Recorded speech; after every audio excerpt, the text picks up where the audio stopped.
how are we going to address the most pressing global issue of the day?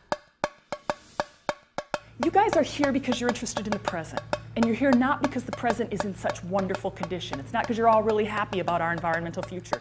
The Watson International Scholars for the Environment is, for somebody who works in the environment, unlike anything I've ever seen before, and I've been teaching college for 20 years. WISE program is a wonderful exchange program with the objective of bringing top environmental professionals from all over the world to learn new approach of thinking. It's about all of us being learners and all of us being teachers.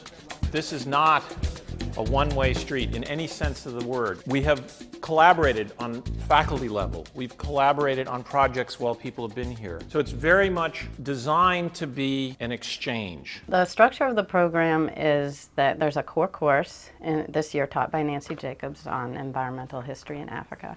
In addition, we provide a number of what we call modules, which are short courses. We have had classes on African environmental history, climate change and land use, ecological economics, GIS, remote sensing, and many others. In the past, we had people from all over the global south. So we had people from Latin America and people from Asia and people from Africa interacting with each other. Now this year, we're bringing people only from Africa, and we've added to the program a focus on environmental history.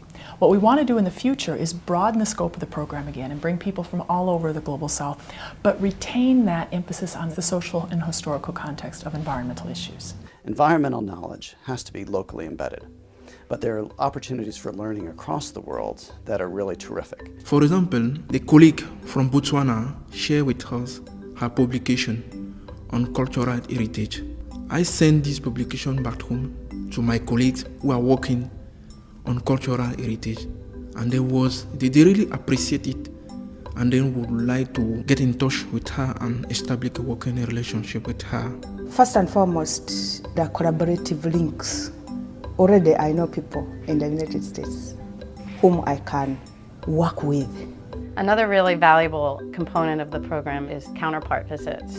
So we help set up visits for them in Boston, New York, in Rhode Island, and also in Washington with their counterparts in NGOs, government, universities. For example, we visited Block Island, which is in Rhode Island, and we were able to see how environmental conservation can be done and how they do it with communities. What we had on Block Island was a wonderful interchange between people from very different parts of the world who have really similar interests. The second aspect of it, apart from the poverty, that somebody is so hungry, you are not going to start talking about environment before you talk about food, because to them food comes first.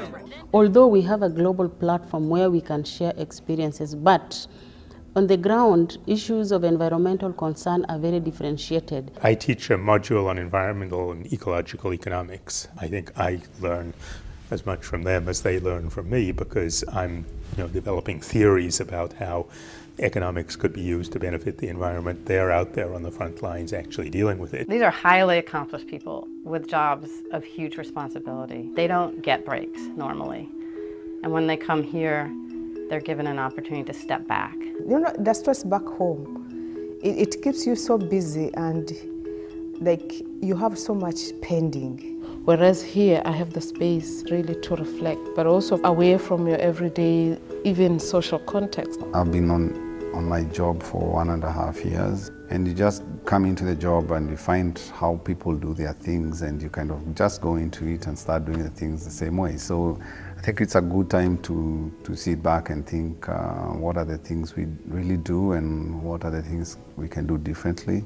I think that what's great about this is that it's a lot of people in one room who are all thinking about the same thing and grappling with the same issues, but they're all coming at it from different perspectives and from different contexts. The project for the students in this class is going to be to work with the scholars in research teams. I think this project that we're working on is unique compared to projects that I worked on in other classes, not only because it offers a perspective that isn't usually approached in terms of environmental history, but also because this is actually going to be connected to this particular location. It's something that really doesn't happen in any of my classes. There's an opportunity for so many Brown students who have gone to work in these countries with these individuals on problems they could never have been able to do as an undergraduate or as a graduate student. We already have a network of scholars across the world. And so the opportunity here is not only to think about what each cohort of wise scholars takes away, but to think about the future in terms of how can they become the teachers. The program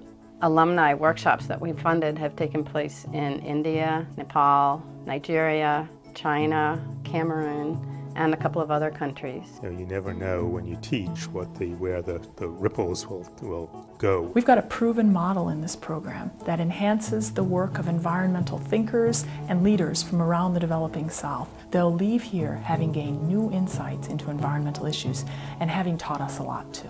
I'm really very grateful that I'm part of this program, and I see myself climbing to greatest heights through this.